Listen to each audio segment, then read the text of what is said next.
مشکلات کا سامنا ہو سکتا ہے، تو ہم نے آبی وسائل کے لیے بھی تقریباً 100 ارب کا ترقیاتی بجٹ مختص کیا ہے، جس میں ہمارے ڈیمز اور دیگر منصوبے ان کو جلد از جلد ہم عمل درآمد کرنے کے لیے کام کریں گے۔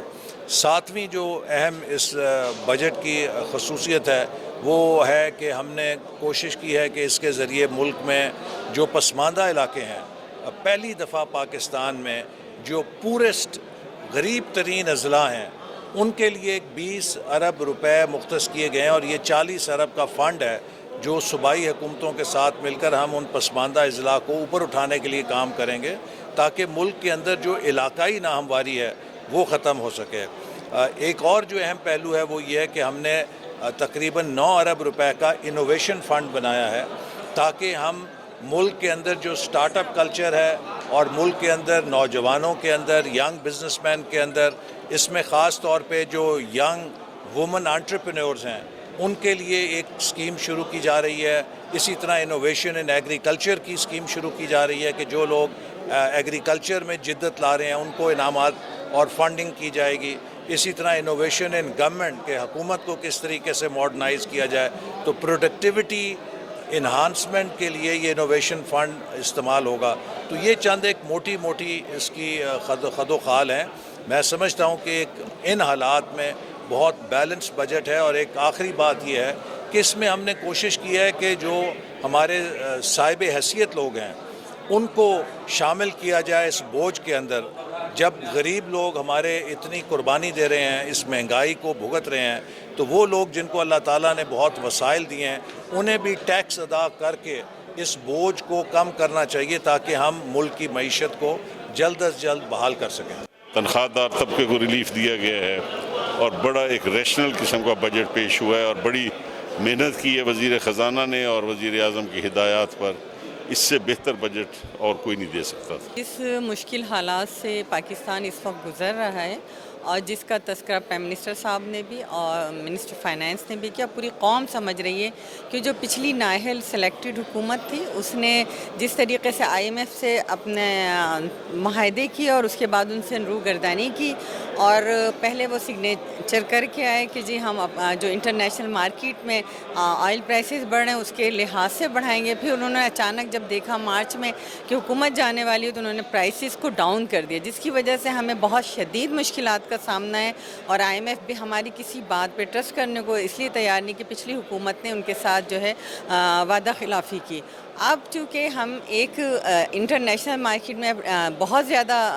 تیل پرائسز بھی ہیں اور اس کے علاوہ مہنگائی بھی ہے، تو اس لیے اس وقت جو ہے کچھ ٹیکسز بھی لگائے گئے ہیں، اور جو ہمارے صاحب حیثیت لوگ ہیں ان کے اوپر زیادہ ٹیکسز اس لیے لگائے گئے ہیں۔ عوام کو کوشش کی گئی ہے کہ جیسے سرکاری ملازمین پہ، پینشنرز پہ 15% جو ہے ان کی تنخواہوں میں اضافہ کیا ہے۔ اسی طرح ہم انرجی کرائسس سے گزر رہے ہیں، اس وقت بدترین انرجی کرائسس ہے۔ تو پچھلے حکومت نے، آپ کو یاد ہوگا کہ سولر پر اور دیگر جو الٹرنیٹیو الیکٹرانک آئٹمس ہیں ان پہ سب پہ ٹیکسز لگائے تھے۔ آج ان ٹیکسز کو ختم کیا گیا، کوشش کی گئی ہے کہ عوام کو کچھ نہ کچھ ریلیف دیا جا سکے۔ اس وقت کی جو صورتحال ہے، جس معاشی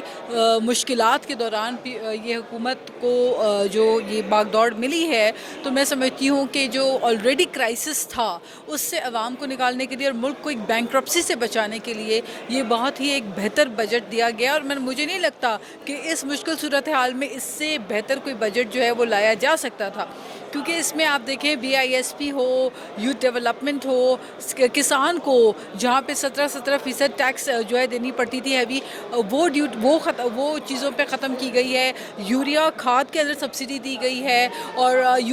فرٹیلائزر پلانٹس میں سبسڈی دی گئی ہے۔ تو اصل تو معیشت کا ہم ایگرو بیسڈ کنٹری ہیں، ہماری جو معیشت ہے وہ پوری کی پوری ریوالو کرتی ہے زراعت کے اوپر، اور جب کسان مشکل میں تھا تو آپ دیکھ رہے تھے کہ جہاں پر ہم جو ہے ایک ایکسپورٹ کرنے والے ملک سے ہم امپورٹ کرنے پر ویٹ آ گئے، تو یہ مشکلات اسی لیے تھیں کیونکہ کسان کو دشواریاں تھیں، کسان کو اپنی جو جتنا وہ خرچ کر رہا تھا اس کو اتنا وصول نہیں ہو پا رہا تھا، تو کسان کی کمر جو ٹوٹی ہوئی تھی اس کو پہلے ہم نے درست کیا سچویشن کو۔ تو میرا خیال ہے کہ اوور آل اگر آپ دیکھیں تو یہ، اور پھر جو تنخواہوں میں جو ہے اضافہ کیا گیا، میں سمجھتی ہوں کہ عوام کو ریلیف دیا گیا ہے، ہے کوئی شک نہیں ہے کہ جتنی تابڑتوڑ مہنگائی ہے اور گزشتہ حکومت 500% دواؤں کی قیمتوں میں اضافہ کر کے گئی, بجلی کی نرخوں میں اضافہ کر کے گئی, اور ہر چیز میں گیس میں اضافہ کر کے گئی, دواؤں کی قیمتوں میں 500% اضافہ ہوا. ایک عام انسان کی 2 وقت کی روٹی جو ہے وہ مشکل ہو گئی, کیونکہ روٹی 5 روپے سے 15 کی ہو گئی, کرنسی ڈی ویلیو 120 سے 188 تک ہو گئی. تو یہ جو خوفناک سچویشن تھی اس میں رہتے ہوئے, اس کا سامنا کرتے ہوئے 15% بھی جو بڑھائی گئی ہے, میں سمجھتی ہوں کہ وہ ایک مشکل سچویشن میں کھینچ کے یہاں تک بڑھائی گئی ہے. جہاں گنجائش ہوگی مجھے یقین ہے کہ عوام کے حق میں یہ حکومت بہتری کے سٹیپس دے گی اور بوجھ کو عوام کا کم کرے گی. جی ناظرین, آج کے پروگرام میں ہم نے یہ جانا ہے کہ ہمارے عوامی نمائندے جنہیں ہم نے منتخب کر کے اس ہاؤس تک پہنچایا ہے, قومی اسمبلی اور سینٹ تک پہنچایا ہے, انہوں نے اس بجٹ کو کس نظر سے دیکھا ہے, کتنا ریلیف یہ بجٹ عوام کو فراہم کر سکتا ہے, اور وہ جو گزشتہ حکومت تھی ان کے اقدامات موجودہ معاشی صورتحال پہ کس حد تک اثر انداز ہوئے ہیں, اس بجٹ پہ کس حد تک اثر انداز ہوئے ہیں, اور حکومت نے موجودہ معاشی حالات کے تناظر میں جتنے بھی فیصلے کیے ہیں یہ عوام کے, ملک کے, ہماری معیشت کے حق میں کتنے دورس نتائج کے حامل ہوں گے, اس کے حوالے سے بھی ہمارے جو ممبران قومی اسمبلی ہیں انہوں نے اپنے خیالات کا اظہار کیا ہے. یقیناً اس گفتگو سے, ان کی آراء سے ہمیں اس بجٹ کو جاننے میں, اس کو سمجھنے میں زیادہ